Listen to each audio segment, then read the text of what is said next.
Mon podcast IMO.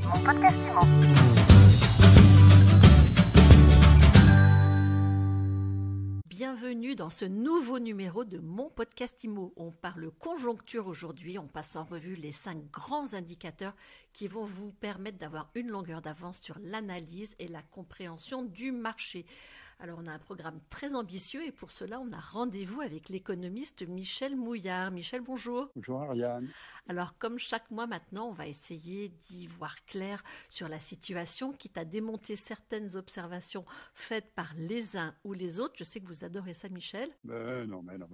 Alors pour appréhender la situation, le premier chiffre à examiner, c'est celui de la construction neuve. Que disent les chiffres ? Si je voulais me permettre une familiarité, je dirais que les chiffres cafouillent toujours. Concernant l'année 2020, par exemple, on nous a expliqué à la fin du mois de janvier de cette année qu'on avait construit 377 000 logements. Les chiffres qui sont parus fin mars et qui reprenaient l'année 2020 nous disent qu'on a construit 357 000 logements. Voilà.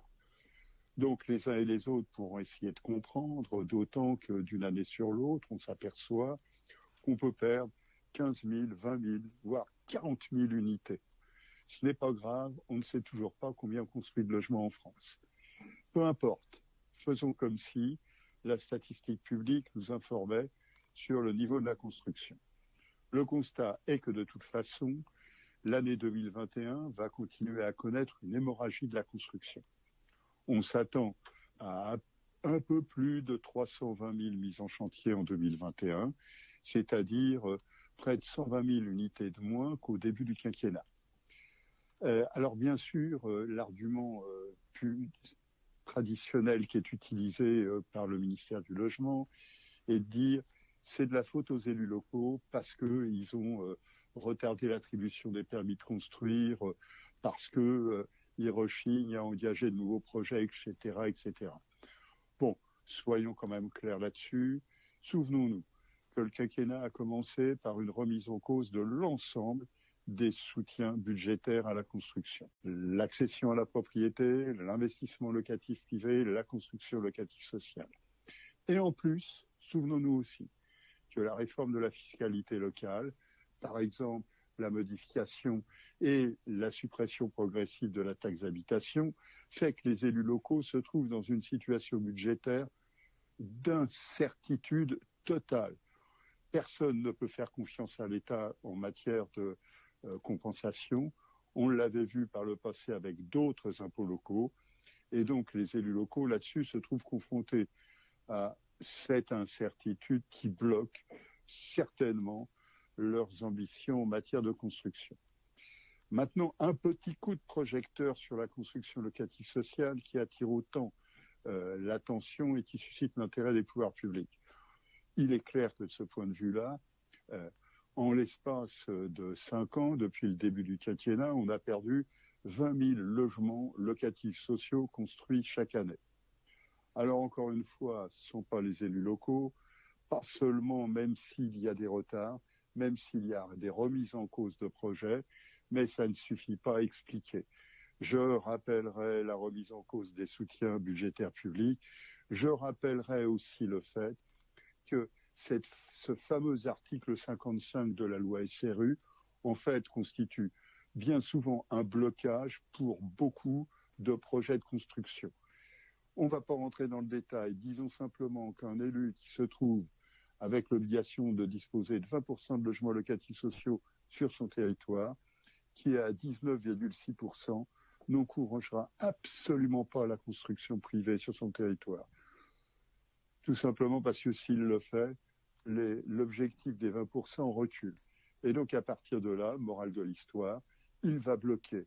Or, aujourd'hui, on ne sait plus lancer des programmes de construction locative sociale sans appui financier du secteur privé, puisque c'est la construction privée qui bien souvent prend à sa charge une partie des coûts d'aménagement. Donc, conséquence de l'histoire, le système est tellement bloqué qu'on n'est absolument pas étonné d'un tel niveau de construction en 2021, qui est toute chose égale par ailleurs plus bas que ce que l'on avait en 1951. Et maintenant, finissons-en sur la construction en rappelant que, bien sûr, l'attention est détournée par les pouvoirs publics sur la construction locative sociale, mais depuis le début du quinquennat, c'est l'accession à la propriété qui s'est effondrée. Entre 2017 et 2021, on aura perdu chaque année 80 000 logements en accession à la propriété chaque année, en maison individuelle et dans le secteur de la promotion. C'est un sinistre. Et de ce point de vue-là, il n'y a pas beaucoup d'espoir. Si on écoute les explications de la ministre du Logement, pour que l'accession à la propriété soit relancée. Voilà pour le neuf, voilà pour la construction. Où est-ce qu'on en est au niveau des logements anciens ? Alors, côté du marché de l'ancien, on a eu une année 2020 qui n'a pas été bonne. Bon, presque tout le monde est d'accord sur la chute de l'activité. Bon, il y a encore la statistique publique qui sort des chiffres pharaoniques sans grand rapport avec la réalité, mais peu nous importe. Depuis le début de l'année, on s'est aperçu, lorsqu'on regarde soit les compromis signés, soit les nombres de prêts accordés pour financer les acquisitions, qu'on a eu un très mauvais mois de janvier, un très mauvais mois de février. On le savait, il n'y a pas de surprise. Mais le mois de mars, c'est l'embellie. Une embellie qui est saisonnière, puisque tous les ans, à la même époque, le mois de mars connaît une remontée de l'activité qui généralement est spectaculaire, puisque c'est une progression de 20% sur un mois et même de 30% par rapport au mois de janvier. Donc, pas de surprise là-dessus. Maintenant, est-ce que cela signifie qu'on va renouer en 2021 avec les beaux scores des années, allez, on va pas dire 2019, mais 2017-2018? Non, pas encore, ne rêvons pas. Il faudra pour cela attendre 2022-2023. En revanche, en 2021, on révise les prévisions. On aura un recul de l'activité sur le marché de l'ancien qui sera moins fort que ce à quoi on s'attendait à la fin de l'année dernière. On aura donc un recul de 4-5%. Bon, à l'image de ce qu'on a connu en 2020, c'est plus grand-chose. Mais ça signifie tout de même que il y a une nécessité d'un coup de pouce. Parce que quand on regarde les clientèles, ceux qui sont sortis du marché de l'ancien, ce sont les ménages modestes et maintenant de plus en plus les jeunes. Or, ce sont ceux-là qui ont un besoin impérieux de se loger en milieu urbain, bien sûr, mais aussi en milieu rural. Mais en milieu urbain, ils ont besoin d'un soutien public. Or, les soutiens publics n'existent plus de ce point de vue-là. C'est catastrophique là aussi. On est certainement sur un blocage de l'ensemble des chaînes de mobilité. Après le neuf, après l'ancien, le troisième indicateur qui permet de prendre le pouls du marché, c'est le nombre de prêts octroyés. Michel, on en est où ? Alors du côté des prêts octroyés, c'est bien à l'image de ce qu'on a vu sur le marché de l'ancien et sur le marché du neuf. Nous avons depuis sur le premier trimestre de l'année une diminution qui est moins forte que celle qu'on avait connue en 2020. Ça ne surprendra personne. Pour autant, nous avons quand même une diminution de l'ordre de 2 à 3% du nombre de prêts octroyés au premier trimestre en comparaison de ce que l'on avait en 2020 à la même époque. Il est clair, après 18% de recul en 2020, c'est plus une pause.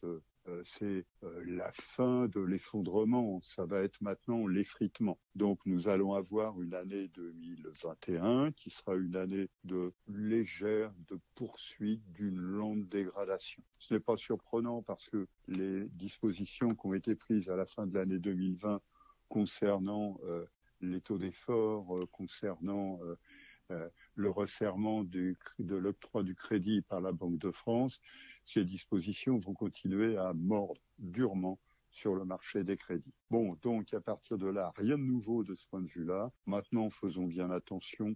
C'est pas parce que d'un mois sur l'autre, on a le seuil d'usure qui gagne un point, qui perd un point, etc., ça va fondamentalement modifier quoi que ce soit. L'enjeu, ce n'est plus le taux, même si c'est fondamental en termes d'affichage. L'enjeu, c'est le taux d'apport personnel. Et souvenons-nous qu'entre décembre 2019 et le premier trimestre 2021, le taux d'apport personnel a en moyenne augmenté de 25%. On imagine bien que les ménages modestes qui avaient tenu le marché entre 2016 et 2019 ne peuvent pas tenir face à une telle exigence d'augmentation de l'apport personnel imposée par les autorités monétaires. Quatrième indicateur, les taux de crédit. Comment est-ce qu'ils évoluent les taux en cette mi-avril, Michel? Les taux ont continué à baissé tout au long du premier trimestre. Et au mois de mars, nous sommes revenus sur le point le plus bas que l'on avait connu en décembre 2019, c'est 1,10%.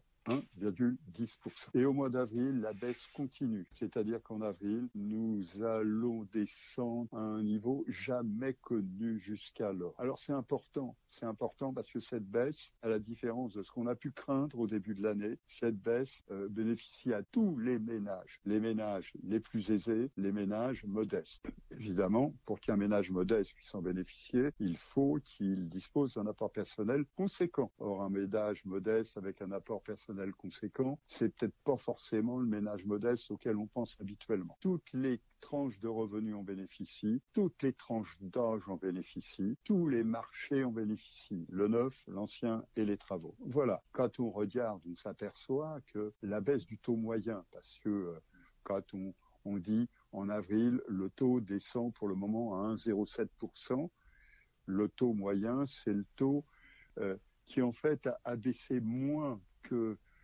ce que les taux des barèmes des banques proposées aux clientèles nous disent. Pourquoi ? Tout simplement parce que la structure de la clientèle a continué à se transformer.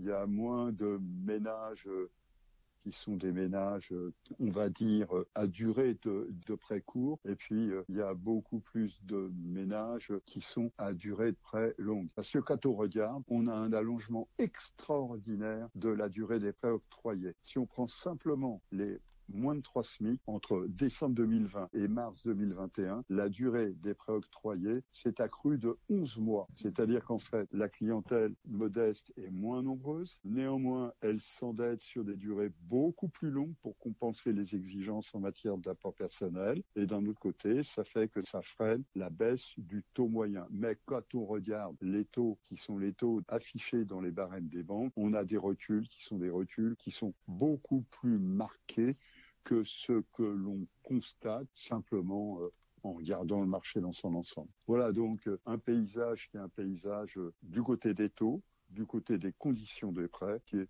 sans aucune mesure avec tout ce qu'on avait pu voir par le passé. C'est le manège enchanté. Le manège enchanté. Et au niveau des prix, comment ça se passe ? Est-ce qu'on observe un ralentissement ou toujours pas ? Non, au niveau des prix, pour le moment, en mars, on a vu une accélération sur les maisons. On va pas y revenir. Augmentation fantastique. Et les premiers éléments dont on dispose sur le mois de mars nous disent que ça continue. Ça continue. Donc, bien sûr, on va toujours, pareil, avoir des villes où les prix vont tout sauter, vont peut-être baisser un peu, etc. Mais globalement, nous ne sommes pas sur le grand soir de la chute des prix, tant annoncé, tant souhaité par beaucoup. Merci beaucoup, Michel Mouillard. Au revoir, Ariane. Au revoir, Michel. Mon podcast IMO.